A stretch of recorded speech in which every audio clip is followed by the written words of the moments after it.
Kita semua tahu bahwa sejak 2014 negara memiliki hutang 2.300 triliun warisan mantan SBY. Dan di akhir 2017 angka hutang negara menjadi 3.900 triliun atau meningkat 1.600 triliun. Dan sekarang 2019 angkanya naik lagi, kira-kira 2 kali lipat hutang 10 tahun SBY berkuasa sama dengan hutang negara 4 tahun terakhir ini. Pokoknya saya males deh meneruskannya. Yang penting katanya buat kepentingan bangsa dan negara. Hutang ini katanya ada yang dari BUMN Cina yang dipakai untuk pembiayaan proyek infrastruktur bergabung dengan BUMN Indonesia. Di sisi pembiayaan lokal, proyek tersebut di bridging finance, pinjaman proyek menggunakan uang dari bank plat merah. Efeknya bank plat merah kering uangnya karena juga harus menutupi setoran modal awal perusahaan. Kemudian kalau proyek infrastruktur semua dikerjakan BUMN, ternyata BUMN tersebut tidak untung-untung amat, malah buntung dan ada yang merugi hingga harus menjual aset. Maaf, dibuka video ini dengan rada misu-misu karena saya ini posisinya pendukung UKM yang di sisi kanan bawah dalam masalah ekonomi. Beda dengan state capitalism BUMN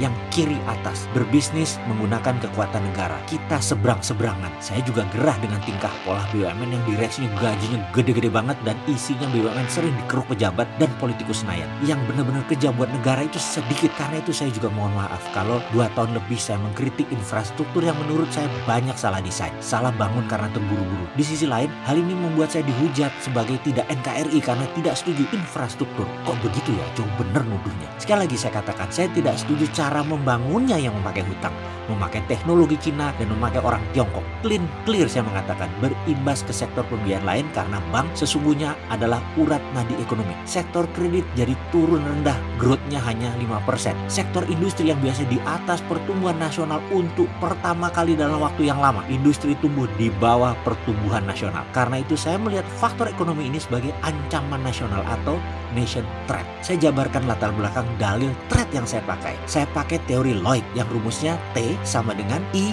kali C kali C kali V. Atau threat sama dengan intention kali circumstances kali kapabilitas kali vehicle yang dilakukan oleh Cina Tiongkok terhadap Indonesia. Dalam buku China Private Army dengan subjudul Protecting the New Silk Road jelas mengatakan instrumen penerapan hegemoni Cina dalam penaklukan sebuah wilayah adalah dengan debt trap. Dan bagi saya Indonesia sudah jatuh dalam jebakan tersebut.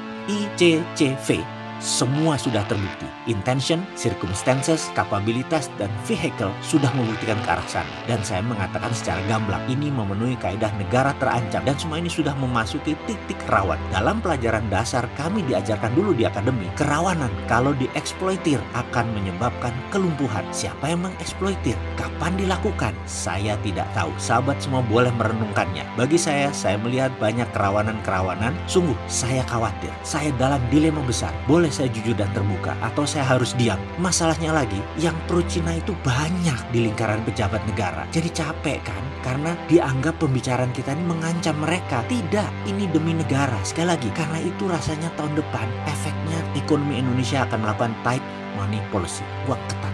Ekonomi stagnan, ekonomi macet jalan di tempat. Tapi pasti ada sisi positifnya. Apa itu? Mudah-mudahan analisa saya salah. Mudah-mudahan saya salah membaca ancaman.